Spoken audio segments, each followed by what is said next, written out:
대선이 꼭 2주일 앞으로 다가왔습니다. 각 후보들이 오늘 일정을 거의 잡지 않았습니다. 곧이어 있을 TV 토론을 위해서인데요. 사실상 총력전입니다. 문재인, 안철수 후보는 어떻게 준비를 하고 있을까요? 오늘 기동민 문재인 후보 수행실장 그리고 김경진 국민의당 선거대책위원회 홍보본부장 모시고 각 후보의 전략 이야기 나눠보도록 하겠습니다. 안녕하십니까? 네, 안녕하십니까? 반갑습니다. 바쁘신데 나오셔서 감사해요.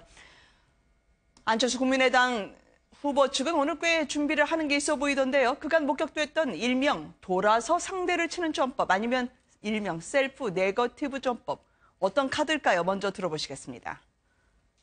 저는 문재인 후보께서 국민을 적폐 세력이라고 말을 하고 있다. 저는 그 해석밖에는 할 수가 없습니다. 헛개비가 있는 것도 아니지 않습니까? 거기에 대해서 어떻게 생각하십니까? 지금 제목 물으시는 거예요? 예. 아니, 문재인 후보를 디스하시면서 시간이 별로 남지 않았기 때문에 또 의견을 물어 대신 좀 봅니다. 답변 잘해 주십시오. 제가 갑철수입니까? 안철수입니까? 다시 한 번요. 갑철수입니까? 안철수입니까? 무슨 말씀이시죠? 아니, 갑철수입니까? 안철수입니까? 그것도 무슨 말씀인지 모르겠네요. 갑철수래. 토론 평가와 관계없이 상당히 인터넷으로 회자됐던 그 장면들 보셨습니다. 어떻습니까? 국민의당에서는 그 당시의 토론을 어떻게 평가하시면서 오늘 준비를 하고 계시는지 궁금해요. 그러니까 지난번 3차 TV 토론에 대해서는 네. 저희 당 내부에서도 약간의 아쉬움은 분명히 있었거든요. 그래요? 예, 그래서 오늘은 조금 그냥 이렇게 평범하게 자연스럽게 하는데 좀 주안점을 두시라라고 이제 좋은 말씀을 좀 드렸고요. 네네. 그러니까 가령 그런 거죠. 안철수 후보가 이제 뭐 이렇게 카이스트 교수도 하셨고 또 서울대 융합과학 대학원장도 하셨고 국회의원도 재선이고 그래서 두루두루 국정 전반이라든지 여러 대한민국 사회의 문제에 대해서 꿰뚫고 있기 때문에 네. 그걸 그냥 편안하게 자기 얘기를 하시면 되는데 사실은 저 때는 워낙 지금 그 민주당의 네거티브 포화가 세다 보니까 네. 약간 마음이 좀 흔들리시지 않았나 싶어요. 그래서 이제 그 흔들리고 격앙되는 것을 저 순간에 이제 구체적으로 국민 앞에서 밝혀야겠다 이 생각을 하시면서 조금 좀 어긋났는데 그냥 우리 하고 싶은 얘기 또 안철수 본인이 하고 싶은 얘기를 편안하게 하는 그런 컨셉으로 오늘 토론 준비하고 있습니다. 뭐 최선을 다하셨지만 상대방을 흔들지 못하고 우리가 흔들렸다라고 하는 이제 자체평가를 겸허하게 해주셨는데 그렇지만 오늘은 상대를 흔들어야 되는 거 아닙니까? 어떤 비장의 카드를 준비하고 계신 건 없는지요? 비장의 카드 없습니다. 아, 그래요? 예, 어차피 정직하게 우리가 준비하고 있는 정책들 또 우리가 발표했던 공약들을 국민들께 최선을 다해서 설명시키고 네. 그게 타 진영보다도 상대 우위에 있다라는 점을 분명히 밝히는데 역점을 두겠고요. 네. 오늘 대체로 주제가 이제 이 안보 분야, 그다음에 두 번째는 경제 양극화 분야를 문제를 어떻게 해결할 것이냐, 그다음에 이제 각각 후보들에게 네거티브 공세, 그러니까 검증과 네거티브 경계선상에 있는 그런 쟁점들에 대해서 이제 크게 보면 세 가지 항목에 대해서 지금 토론을 할 예정이거든요. 보면. 네. 그래서 차분하게 설명하는 그것으로서 그냥 큰 한 방을 준비하고 있습니다. 네. 과연 문재인 후보에는 오늘 어떤 전략으로 나올지요? 무엇보다 요즘은 문재인 후보 동지애가 눈으로 보이고 승리가 피부로 느껴진다고 밝힌 바가 있었었는데요. 오늘 일명 치고 빠지기일지 아니면 안정적 수비에 들어갈지 지난 토론에 비해서 오늘 어떻게 달라질지 일단 이 인터뷰 보시고 판단해 보시겠습니다. 전인권 씨가 저를 지지하고 있다고 말씀을 하시면서 정말 수모를 당했습니다.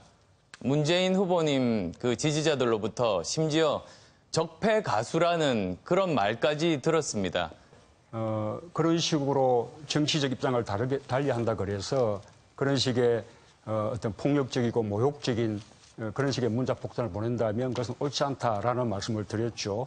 자, 그렇고요. 예, 그리고 또 우리 홍준표 그런데 문 후보님께서 문 후보님께서 아닙니다. 예. 저 말 안 끝났습니다. 제가 바꿀 수 있습니다. 아니, 말 안 끝났습니다. 좀 하세요. 예, 저 양보하셨으니까 제가 말씀드리겠습니다. 답을 드리고 제가 다시 질문을 바꾼 거죠. 예. 아니, 저 예, 계속 묻잖아요. 지금 그런데 문 후보님께서 점점 끊는 게 많아지시는 것 같아요. 단호하다고 보일 수도 있고 또 한편으로는 그래도 묻고 싶은 게 있는데 과연 어디까지 오늘 화답을 해 주실까라는 부분도 있는 것 같습니다. 어떤 전략입니까, 오늘 문 후보는?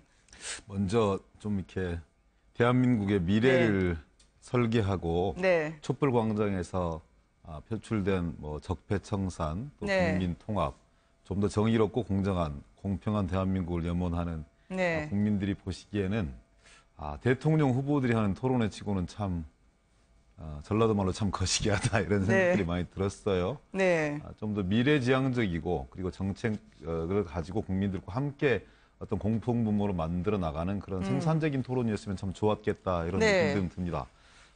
문재인 후보 아시다시피 1등 후보입니다.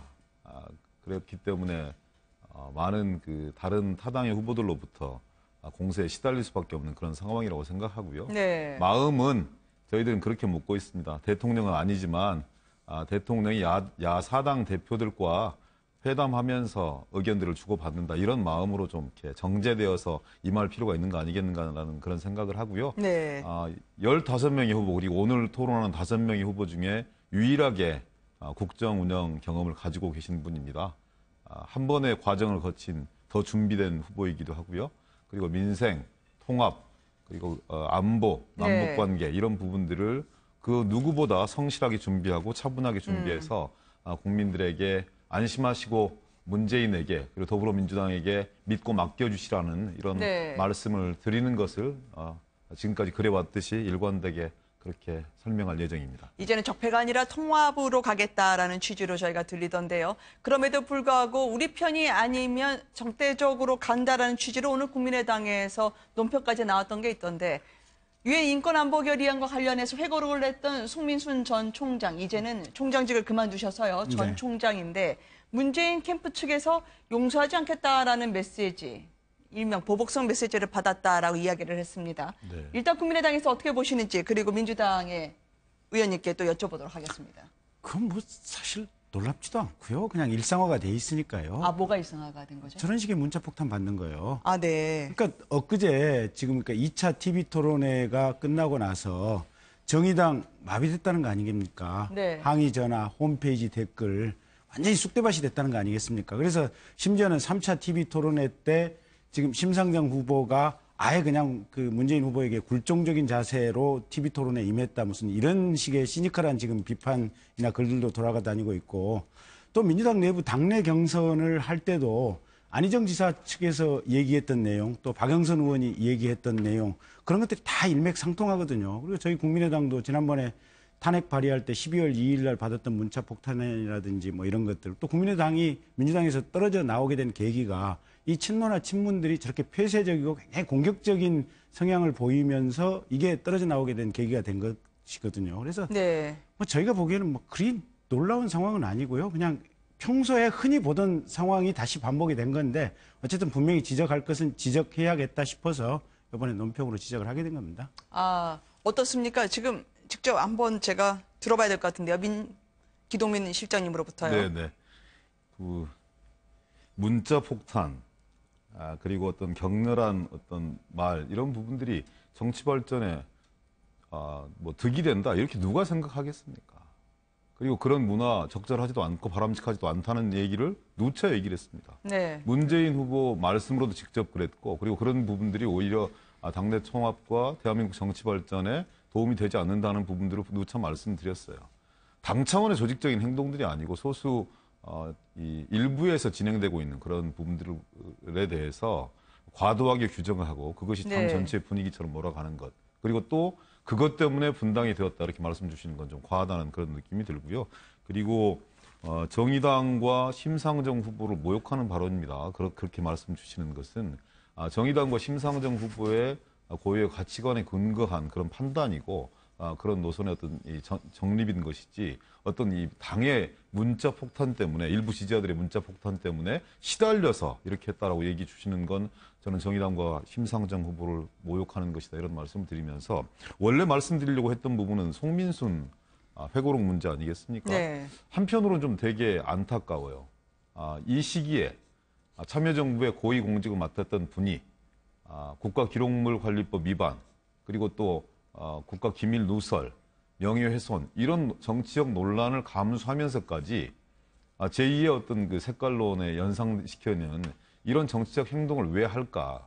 그리고 그분을 제외한 관련되었던 많은 분들은 이미 11월 6일 날, 16일 날 11월 16일 날 대통령의 주재로 기권이 결정되었다는 것을 일관되게 기록을 통해서 증언을 통해서 얘기를 하고 있는데도 불구하고 왜 이 시점에서 이런 어떤 논쟁의 한복판으로 뛰어들고 네. 논쟁을 점화시키는 그런 과정들에 있는 건지 대단히 좀 씁쓸하고 안타깝다 이런 느낌들이 들고요.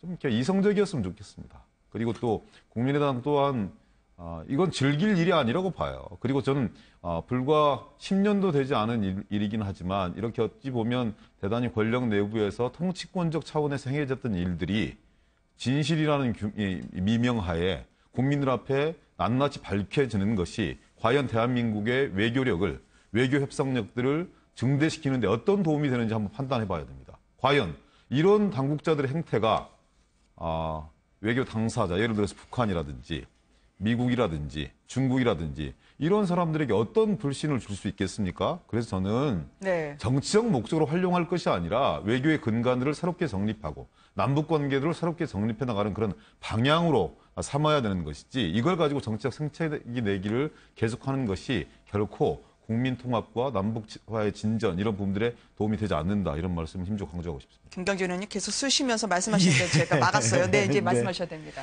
그러니까 이제 저게 이제 문재인 후보를 지지하는 지지자들의 일부 행태에 불과하기 때문에 전체로서 또는 후보로서는 책임이 없다 이제 이런 취지의 말씀이신 것 같은데 그거는 뭐 그런 부분은 이해할 수 있어요. 뭐 그럴 수도 있는데 근데 문제는 후보의 태도라는 거죠. 근데 문재인 후보께서 어떤 때는 그게 양념이고 정치인이라면 그거는 감수해야 될 문제다. 그러니까 마치 그걸 정당화 시켜주는 그런 행동을 부추기는 것으로 오독될 수 있는 그런 언동을 평소에 하신 바도 있어서 그래서 과연 저게 정말 문재인 후보의 뜻과 정상관없이 가고 있는 것이냐 이제 그 점에 대해서 의문이 하나 들고 그 갑철수 논란이 됐던 지금 이 여러 가지 구전 홍보 특히 안철수 후보에 대해서 네. 상당히 비판적인 여러 홍보를 SNS라든지 구전을 통해서 하라라고 하는 문건도 처음에는 시인하는 듯 하다가 이 전략본부의 한 개인이 개인 자격에서 작성한 것이지 전체 차원에서 체계적으로 작성한 것은 아니다라고 지금 꼬리를 끊고 나왔거든요. 네. 그래서 이제 그런 부분들을 보면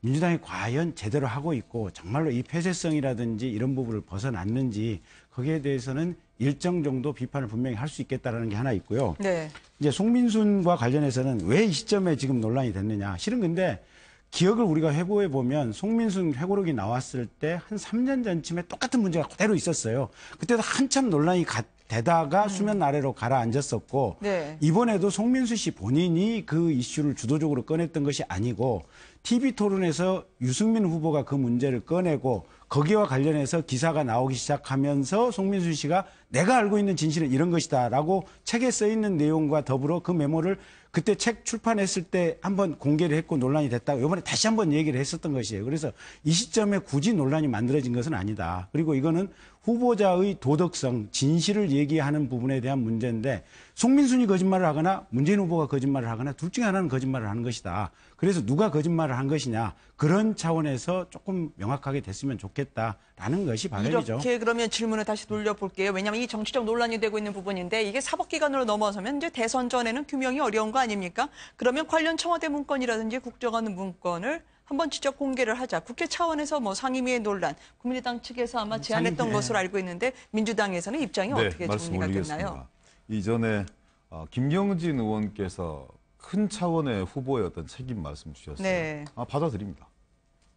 어떤 행위가 있었든지 간에 당의 책임이고 최종적으로 후보의 책임이라는 부분들에 대해서 부정하지 않습니다. 후보의 자리는 그만큼 엄중한 자리입니다. 그렇지만 작은 부분을 그리고 조직적 이 행동과 결정이 아니라 일탈화된 그런 작은 부분을 가지고 후보를 매도하거나 당 전체를 매도하는 거 좀 삼가해달라는 그런 취지로 말씀드린 거고요. 엄중하게 느끼고 있습니다. 제가 그래도 명색이 후보 수행실장 아니겠습니까? 후보께서 마음 아파하시고 전인권 씨 문제에 대해서도 끊임없이 페이스북에 내가 정말 좋아하고 앞으로도 좋아할 그리고 누구를 지원하든 간에 정권 교체에 헌신하실 분이고 이후에도 대중들과 함께 대중들 앞에서 광장에서 애국가를 불러주실 분이다. 이렇게 말씀드렸어요. 그건 후보의 마음 상태를 그대로 드러내는 것이라고 생각합니다. 그런 차원에서 이해해 주셨으면 좋겠고요.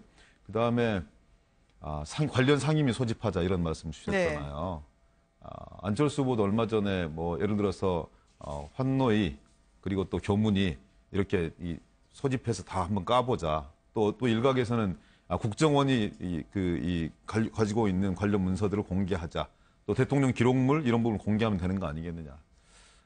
일부는 맞고 일부는 좀 잘못된 얘기인 것 같아요. 예를 들어서 김 의원님, 저랑 상임위는 다르지만 같이 해보지만 환노위를 소집한다고 해서 일각에서 주장하고 있는 문 후보 아드님의 이런 어떤 이 채용 과정에 대한 것들이 적나라하게 드러날 수 있을까요? 예를 들어서 교문위를 소집한다고 해서 이 안철수 후보님의 사모님, 김미경 교수님의 특별 채용권 이런 부분들이 명백하게 해소될 수 있을까요? 저는 그럴 수 있는 문제가 아니라고 생각합니다. 이런 이 논쟁의 장을 국회로 옮긴 것에 불과하다.